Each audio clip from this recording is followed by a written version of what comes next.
I wanted to just keep pushing through and ignore my ailments because I was important. I needed to take care of these people. And then that thought hit me. What am I role modeling to them? And will this cause them to repeat what I'm doing?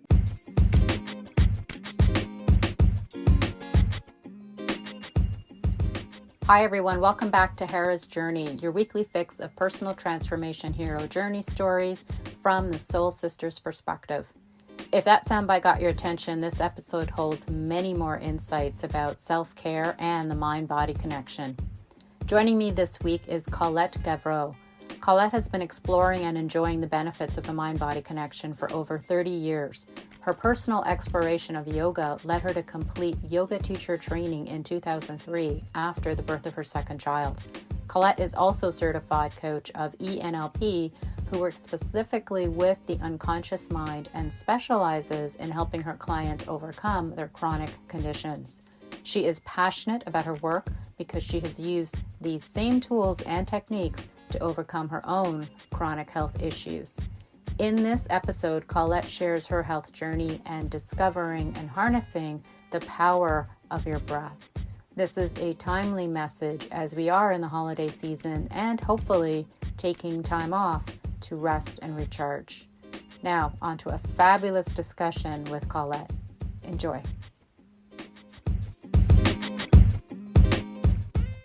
Welcome, Colette.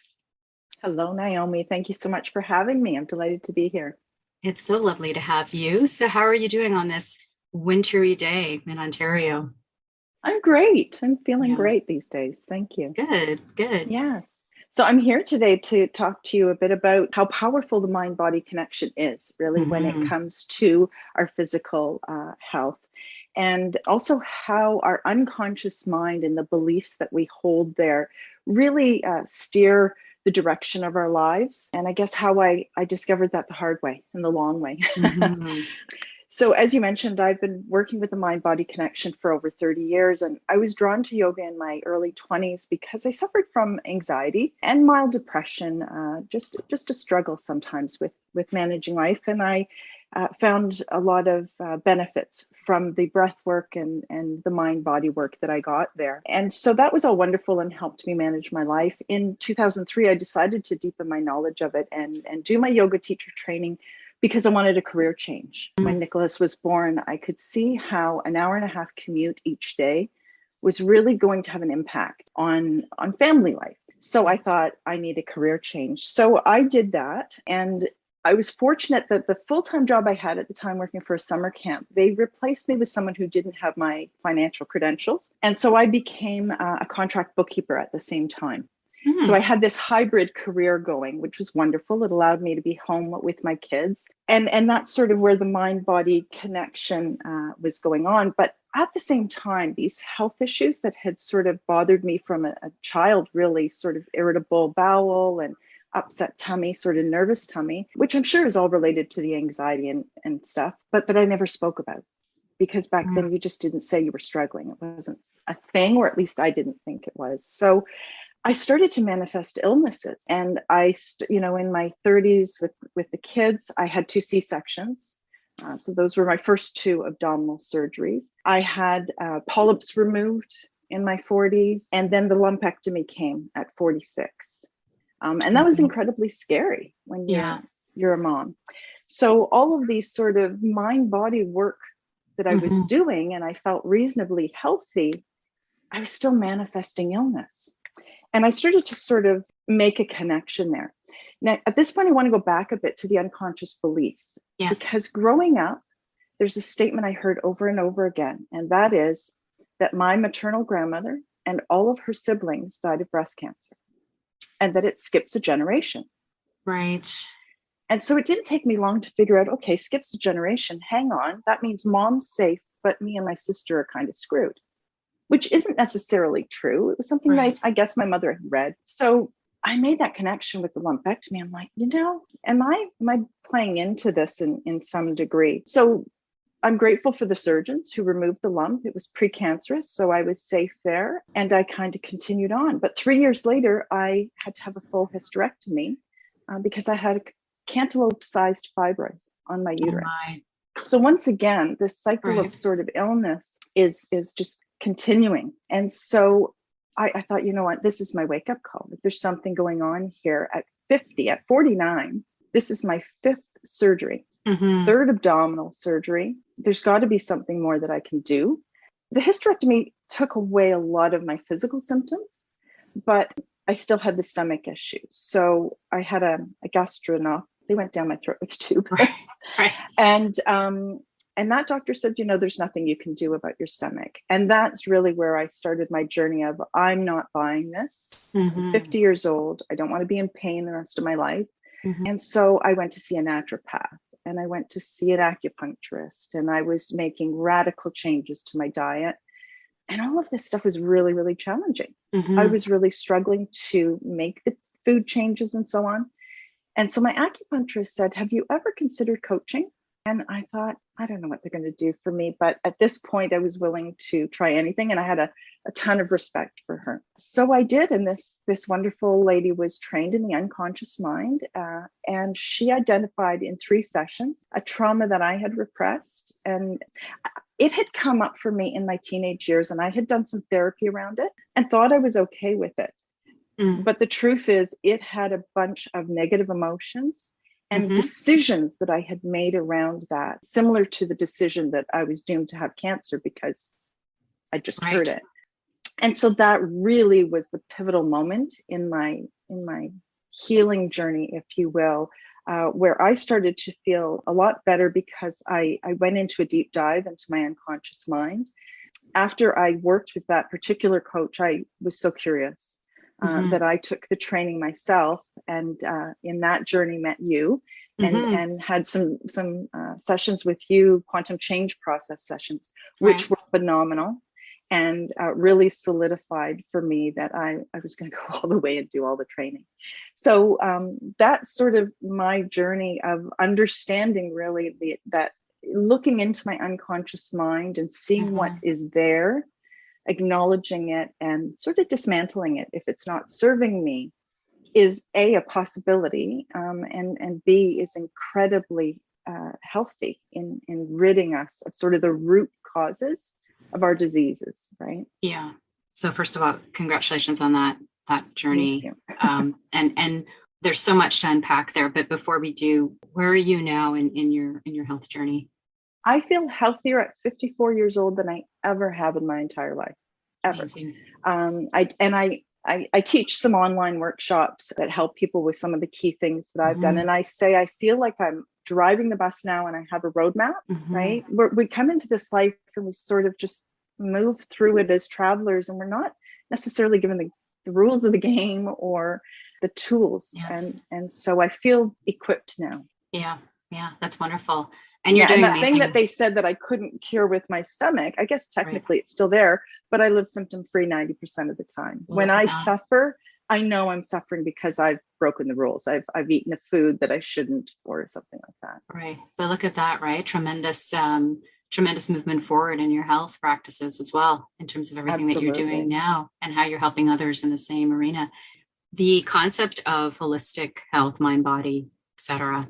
And but really looking into, to anyone listening that's not aware, and anyone listening to this podcast has heard over, the episodes that we've had so far about the unconscious mind.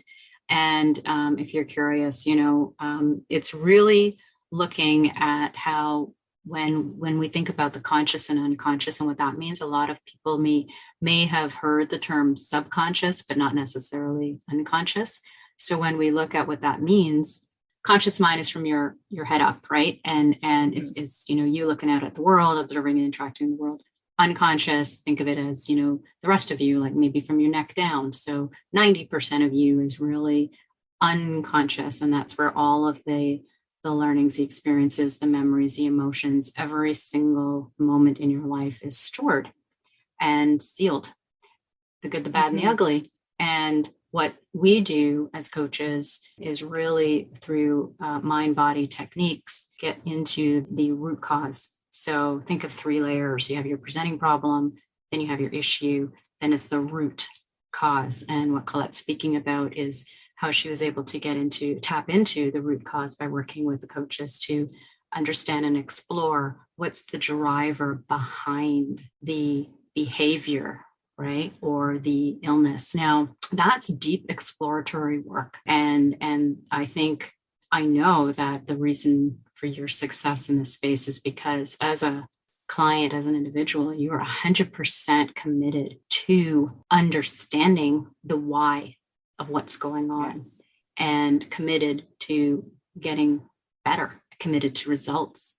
And that's why you have, the results that you do and the work that you're doing now. With your journey, when you were going through those health crises, did you start to noticeably observe as you were doing the work? You said you're symptom free. Did you start to noticeably observe the difference in health?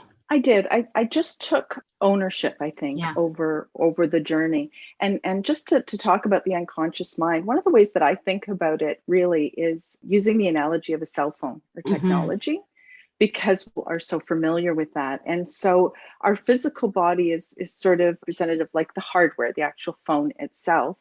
And our unconscious mind is like the operating system, the Mac OS X or the Windows.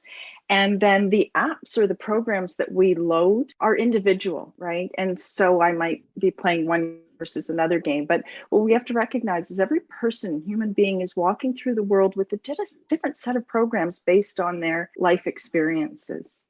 But what good is any of that if you don't have the charger, right? We need to have the self-care in place.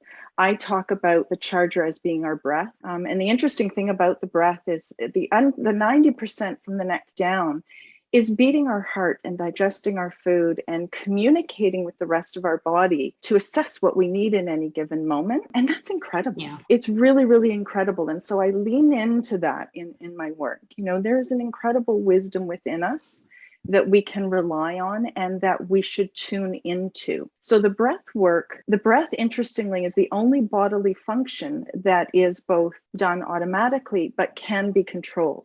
And so the simple act of observing our breath consciously is such a powerful tool in connecting the conscious and unconscious mind and calming us. Massages the vagus nerve and really calms us. And I find that stress is so pivotal in the healing process. And the thing about all of these different crises is that I had the health, they add to your stress. Yeah. So we get into a health crisis because we're already burnt out, we're already maxed out, and now we have time away from work and we have worry about our family if something happens that all adds additional stress. And if we don't have, that's why I think of myself as a complementary healthcare provider. Obviously, if you're going through something like a hysterectomy or lumpectomy, you have a team of medical professionals who you rely on. But that doesn't mean that you can't supplement that. That's right. With some of these whole and healing modalities that will address that stress factor. And when you can bring the stress down and manage it, the healing capacity of the body increases, right? You're moving your body out of flight into rest and restore. So, but once I released some of these things that were in my unconscious mind, yes, there was this immediate feeling of lightness. I had people recognizing it in the look on my face, right? You're not furrowed brow anymore. There's just a sense of, optimism, hope that, the doctors are saying, no, nothing you can do. It's such a negative thing to say to somebody. Yeah. Yeah. I think there's always hope. Exactly. And I think we're fortunate now in our day and age with respect to technology and access to information that we can explore solutions across the spectrum that will work for us. And more people are leaning towards holistic treatments. Yeah. Treatments that are kind and good to the body and to the environment as well. Absolutely. And the medical profession knows this, right? They have to, drug companies have to beat the placebo effect. And that's not easy to do. Yeah. And that is exactly what I lean into. The body will create the chemistry you need if the mind instructs it. Exactly. The power of the mind in the healing process, not just with respect to alleviating that emotional aspect of it, but then just seeing the benefits from a physical perspective. I think Dr. Joe Dispenza, Love Dr. has done, understatement here, phenomenal work in that space and is bringing such tremendous awareness to the power of the mind over body in terms of healing. So phenomenal work there. Maybe tell me a little bit more about your practice with your clients. What I teach my clients, it's going to be individual, obviously, depending on what health situations people present with. And the first thing is to get their background and what their medical team has prescribed so that we can work within that framework.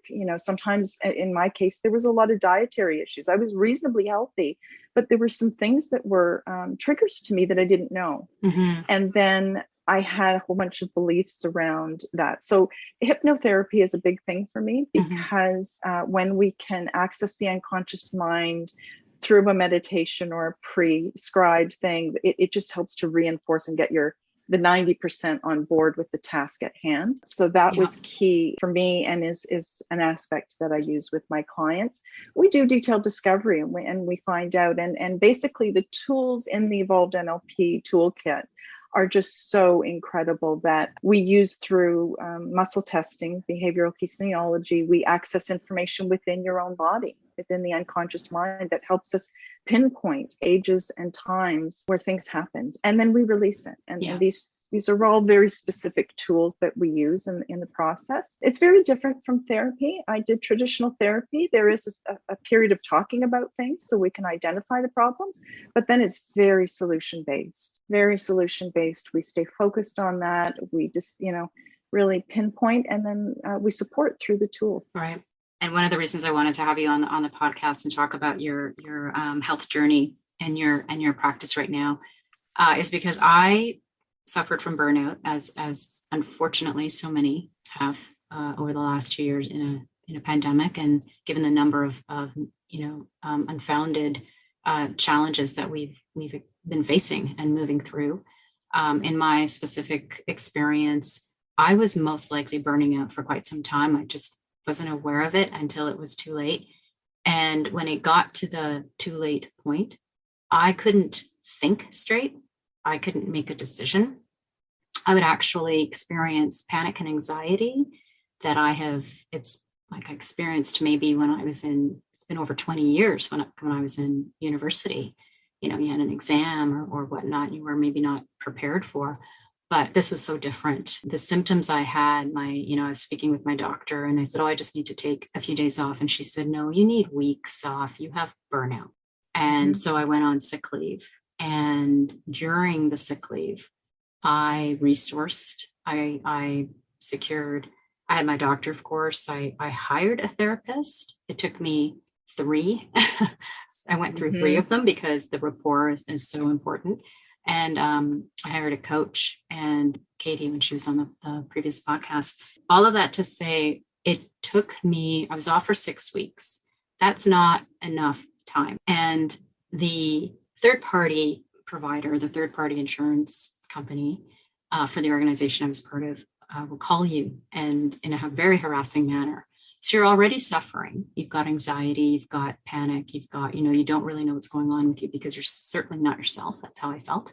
It was frightening for somebody who's, top performer, I joke that I'm an alpha female, but, top performer, leading a team, leading a function, accustomed to just delivering, high volumes of work, suddenly immobilized. And all of the tools and techniques I had at my disposal with respect to these tools and techniques that we know, I couldn't utilize because I liken it to being in quicksand. You're in quicksand, you can't help yourself, right? You do need to resource and get help. The help that I was getting while I was sick was working, but it took a while. And I say sick, it certainly wasn't healthy. It took a while for me to then get my brain back online, so to speak. And then I had to go back to work. I was starting to breathe properly. You talk about breath work. I was starting to breathe properly. Maybe it took me 2 weeks to actually be able to breathe properly and to actually sleep properly. So I was in no shape to go back. And when I did go back, it was a come to Jesus type of conversation. No disrespect to anyone with the religious affiliation, but it was that kind of impact statement to my manager, because of course you don't have to disclose medically what's going on, but I needed him to understand conditions that led up to what caused me to burn out. But the point around all of that is there are warning signs. I actually was a guest on Katie's podcast a few months ago talking about this. You only need one sign, and the corporations, organizations have well-intentioned well-being programs and resilience training programs.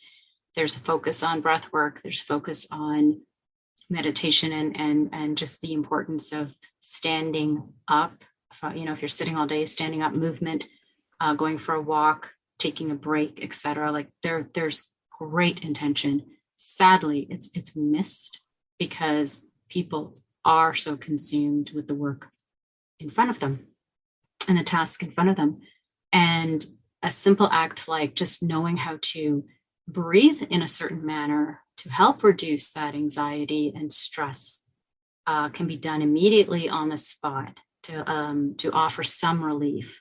And it's so important, yet taken for granted.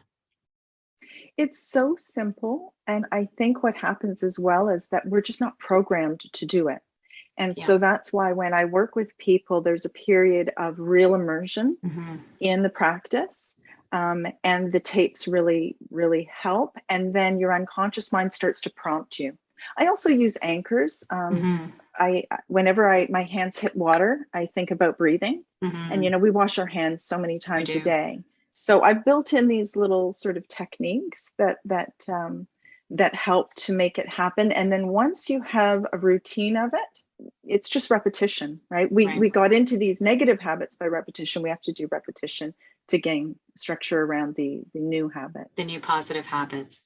Absolutely. I love that. So for anyone listening right now that might be in that situation where they're feeling that stress or anxiety, whether it's work or personal, I like the idea of that anchor, actually. Water, the moment water touches your hands, then it's a signal, it's a prompt. Any practices or techniques that you can share right now? Absolutely. I think one of the first things that was a real benefit to me was understanding that I have an internal dialogue and that I don't have to pay attention to the negative, right? That was one of the first, and these are free things, right? But I honestly, for many decades of my life, didn't realize that I had this internal dialogue going on. And once I had gained awareness around it and I started listening to it, I realized I call her Negative Nelly. And so now whenever Negative Nelly comes out, I say, oh, no, I understand, I might listen to her for a minute and then I think about it. So that's number one. Understand that you do have a choice in the type of thoughts that you choose. And when you change your thoughts, you will change your life. Absolutely. You will. So, be positive. The second thing I would say is that you don't have to think of yourself as meditating. That can be an intimidating term to many. I'm here to say, I want people to explore their breath, to be curious with their breath and to play with it regularly, daily, get to know, because this act of conscious breathing is really about quieting the monkey mind and getting to know yourself. When we can strengthen our relationship to ourselves and begin to listen to the gut instincts that come up, because they do know. So that would be the other thing, don't worry about it being a specific breathing technique, just simply pay attention, count your breaths. I like to add a little toe wiggle in there too. It really brings you out of your head and into your body, all the way down to your feet. It's very grounding. So that is another thing that I would suggest to people. And the third thing I think I would suggest is to invest in yourself. We invest in so many things and we make sure to take our car in for oil changes and change the furnace filter. Put yourself on that list, right? Stress exists for everyone across the board. When I taught yoga, I used to teach kids as well. I love kids and I used to teach at a daycare, and I did this sort of study. At what age do kids register stress? And I found around 5-6 years old, if you ask kids, what stress, their hand will go up. Wow. So it exists for all of us, whether you're in a big career or a stay-at-home mom or you're home struggling with a chronic illness. Stress exists. So be proactive and treat it as a daily practice or a weekly practice. Really make it something that is just a part of your world, because it's important to just take some of that stress off. When it builds up, it becomes burnout or it becomes chronic illness, right? Yeah. So yeah, invest in yourself, because you can change, and invest in understanding and doing a little bit of having curiosity about what's running underneath, because the thing about our unconscious programs is they're outside of our conscious awareness. Right. We don't realize. I like what you said about the negative voice. Just don't call her negative Naomi. No, sorry. And to any Nellies listening, no disrespect. That's right. No disrespect. It's just the name I came up. But yes, it's like the little devil on one shoulder and the little angel, right, from the cartoons. And that voice in the head. Yeah. It's funny because we just laughed. So laughter is something that's key as well. And I think there's so many studies out there around the health benefits of just that laughter. And again, it's related to breath. I listened to Andrew Huberman, Dr. Andrew Huberman's podcast. He's a neuroscientist at Stanford. And he did a podcast a while ago about the physiological sigh. And it's essentially a breathing technique that you can use on the spot to reduce stress, reduce anxiety in real time as you're in a situation, whatever that circumstance may be. And it's essentially 2 inhales and a long exhale. I've done it. I've actually posted about this as well. I created a graphic around it and posted it, because this is something, to your point, Colette, that people can do at any time. And we do take that breath for granted, that breath work for granted. Absolutely. But it's been scientifically proven. And it's with us all the time. Yeah. Our life literally floats on our breath, right? Yeah. It begins with a breath. And when you stop breathing, it's over in this life. So it deserves that respect. Yeah. Yes. And simply extending the exhalation is going to have that calming effect. So it's very, very powerful tool. Yeah. The journey that you're on with respect to this work and your health. First of all, you look fantastic. You've received these praises from a number of folks I know. We were at a party not too long ago, and it's testament to the work that you're doing, the self-care. Yes, it's really powerful. And I feel just that there is some direction. I used to think that life sort of happened, these illnesses just landed on your lap. And certainly sometimes bad things happen to good people, and but sometimes there can be more to it, and it's worth exploring. But the wake-up call when it comes to our health, in awareness that something is not quite right in a relationship or even in a work environment, and yet you persevere through it, or you ignore the signs. And when it comes to your health and your mental, physical, emotional, overall health, it's quite surprising how we do ignore it until it gets to that point where you have to listen to your body. I think there's a real societal thing that we should carry. We've got to be strong and put up a brave face and armor up and not show any vulnerability or weakness.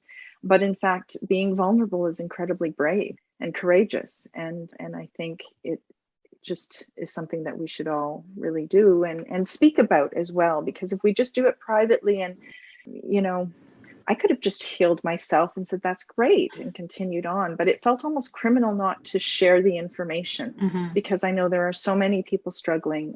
In inflammation, chronic inflammation in the body is something that is causing a lot of arthritis and many different issues. And these are things that can be remedied with some changes to diet. And if that's really hard because you're addicted to the sugar and those types of things, as I was, then there's tools to work with the unconscious mind to help overcome those. I enjoy my green smoothies. I absolutely love them now. And I never thought that day would come where I would say that. Yeah, I hate, I'll be the first to admit, I don't like to eat a salad, but I will drink one.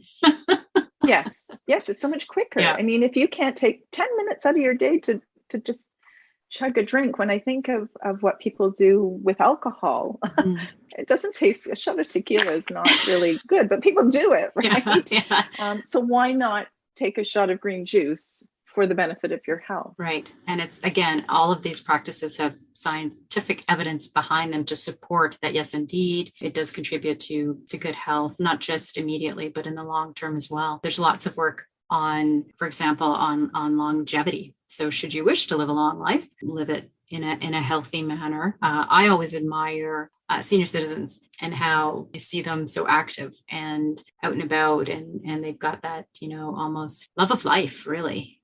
right? Absolutely. And one can absolutely say, if you were to have, and there have been studies on these, I think they're centenarians.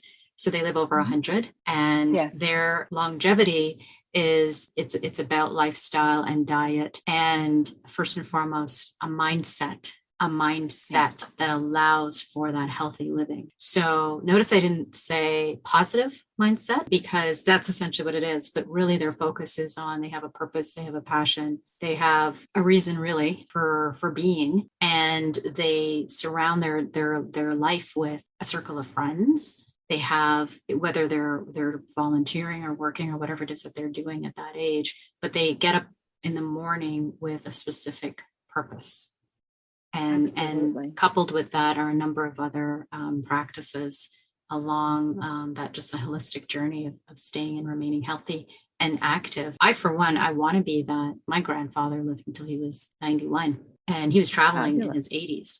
And so I, for one, want to be sprightly and energetic as a senior citizen.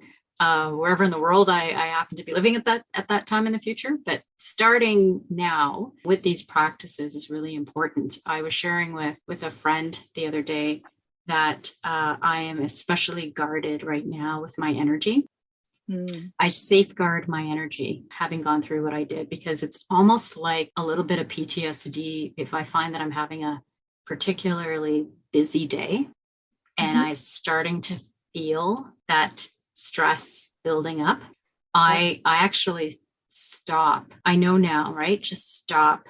I'm going to use the swiggle the toes tip that you just offered, and take that breath and do that breathing technique to make sure I'm taking care of myself and revitalizing myself, because it's not a place I ever want to revisit again, and wouldn't wish it on anyone. And one of the things that I had shared when I was on Katie's podcast is that it only takes one sign. You only need one sign to know that something's not quite right, and don't ignore it.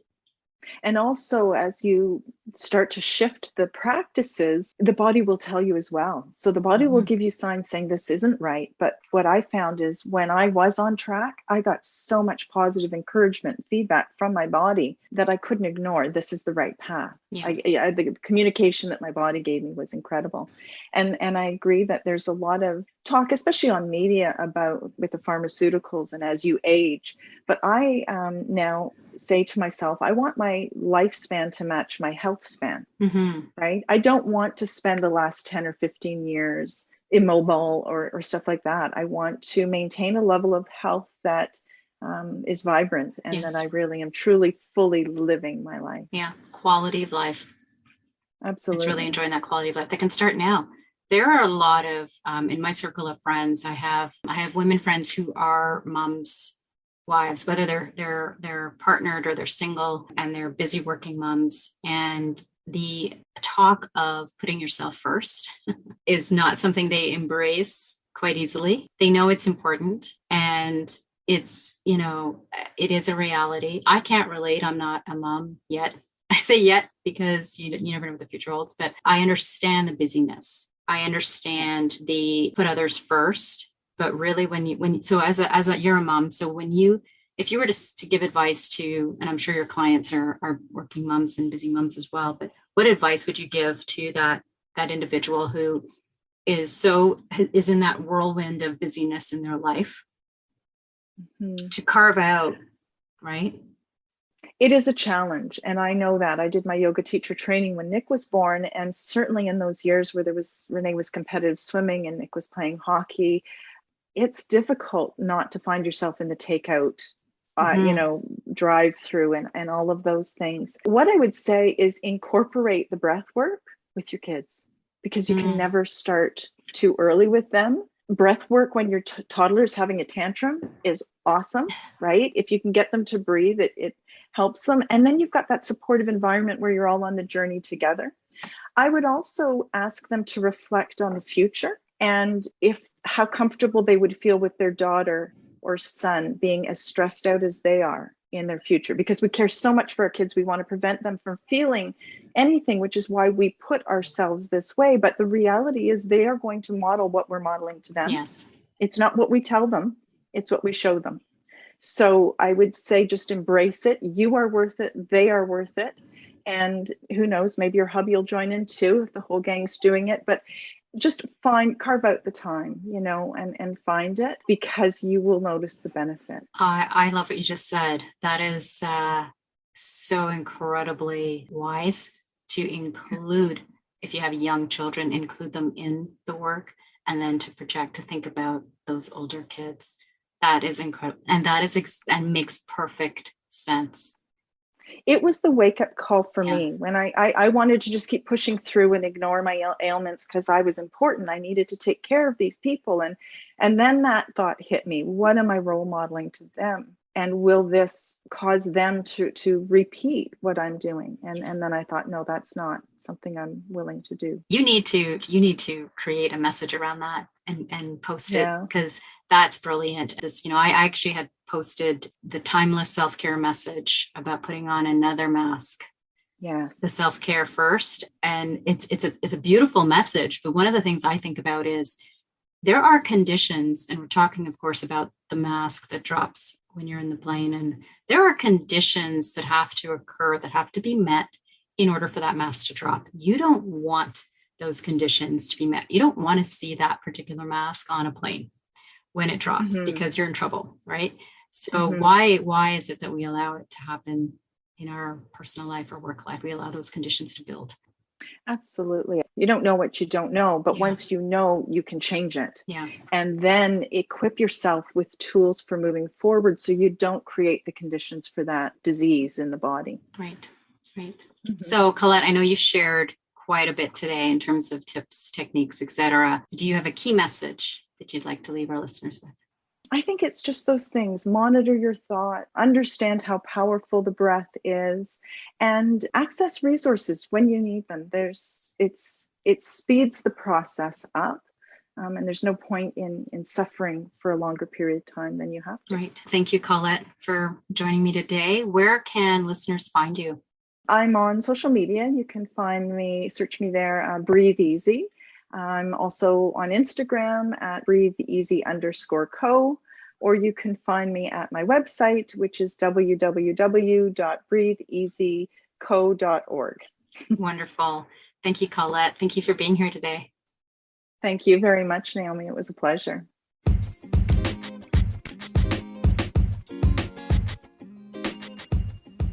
Thank you for listening. I hope you enjoyed that episode. That was the last episode for the year. I wish you all a safe and happy holiday season and new year. Please take the time to rest and recharge. Follow some of those practices that Colette shared. Stay safe and be well.